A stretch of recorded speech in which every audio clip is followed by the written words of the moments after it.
بسم اللہ الرحمن الرحیم۔ السلام علیکم دوستو، سیرت النبوی کے سلسلے میں نئی ویڈیو کے ساتھ حاضر ہیں۔ مدینہ منورہ میں آپ صلی اللہ علیہ وآلہ وسلم کے ابتدائی سالوں کا تذکرہ جاری ہے۔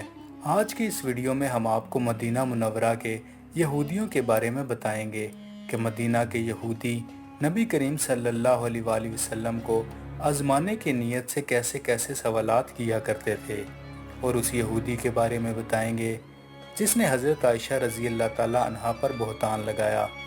یاد رہے کہ ان یہودیوں میں تو کچھ مسلمان بھی ہوئے، لیکن بعض یہودی بظاہر تو مسلمان ہوئے مگر وہ اندر سے مسلمان نہیں تھے، یعنی منافق تھے، اور اسی لیے اسلام اور نبی اکرم صلی اللہ علیہ وآلہ وسلم کو نقصان پہنچانے کے در پہ رہتے تھے۔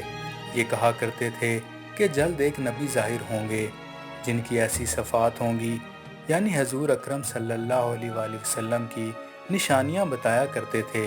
ہم ان کے ساتھ مل کر تم لوگوں کو قوم عاد اور قوم سمود کی طرح تہس نہس کر دیں گے، جس طرح قوموں کو ہاتھ اور سمندر میں تباہ کیا گیا، ہم بھی تم لوگوں کو اسی طرح تباہ کر دیں گے۔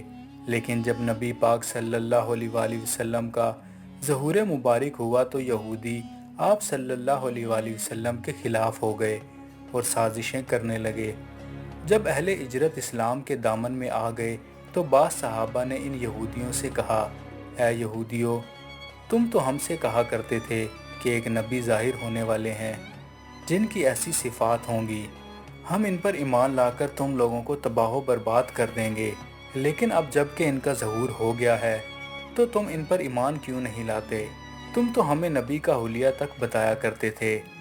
یہ سن کر یہودیوں میں سے سلام بن مشکم، جو قبیلہ بنی نذیر کے بڑے آدمیوں میں سے تھا، اس نے کہا، ان میں وہ نشانیاں نہیں ہیں جو ہم تمہیں بیان کرتے تھے۔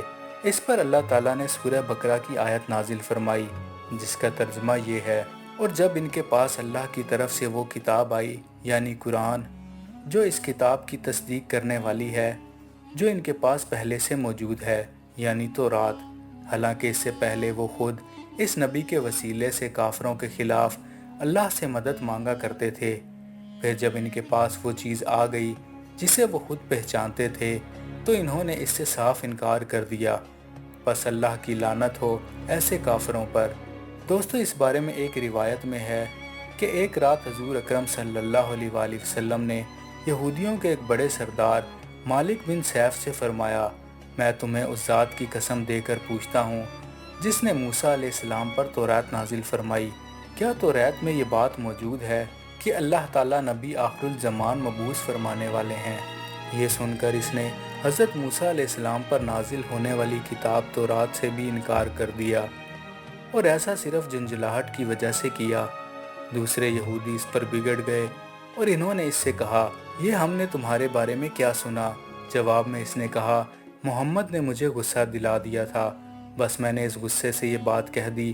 کہتے ہیں کہ یہودیوں نے اس کی اس بات کو معاف نہیں کیا اور اسے سرداری سے ہٹا دیا، اس کی جگہ کعب بن اشرف کو اپنا سردار بنایا۔ دوستو، یہودیوں نے حضور اکرم صلی اللہ علیہ وآلہ وسلم کو تنگ کرنا شروع کر دیا، ایسے سوالات پوچھنے کی کوشش کرنے لگے جن کے جواب ان کے خیال میں آپ صلی اللہ علیہ وآلہ وسلم نہ دے سکیں۔ مثلاً ایک روز انہوں نے پوچھا، اے محمد، ہمیں بتائیے کہ روح کیا چیز ہے؟ آپ نے اس سوال کے بارے میں وحی کا انتظار فرمایا۔ جب وحی نازل ہوئی تو آپ نے ارشاد فرمایا، روح میرے رب کی حکم سے بنی ہے۔ آپ نے قرآن کریم کی یہ آیت تلاوت فرمائی جس کا ترجمہ یہ ہے، اور یہ لوگ آپ سے روح کے متعلق پوچھتے ہیں، آپ فرما دیجئے کہ روح میرے رب کی حکم سے ہے۔ جواب میں ارشاد فرمایا گیا، اس کا علم صرف میرے رب کے پاس ہے، اسے اللہ کے سوا کوئی اور ظاہر نہیں کرے گا۔ اسی طرح دو یہودی آپ صلی اللہ علیہ وآلہ وسلم کے پاس آئے اور پوچھا، ہمیں بتائیے کہ اللہ تعالیٰ نے موسیٰ علیہ السلام کی قوم کو کن باتوں کی تاکید فرمائی تھی؟ جواب میں آپ صلی اللہ علیہ وآلہ وسلم نے ارشاد فرمایا، یہ کہ اللہ کے ساتھ کسی کو شریک نہ ٹھہراؤ، بدکاری نہ کرو، حق کے سوا کسی کی جان نہ لو جس کو اللہ تعالیٰ نے تم پر حرام کیا ہے، چوری نہ کرو، جادو ٹونا کر کے کسی کو نقصان نہ پہنچاؤ، کسی بادشاہ یا حاکم کے پاس کسی کے خلاف چغلی نہ کرو، سود کا مال نہ کھاؤ،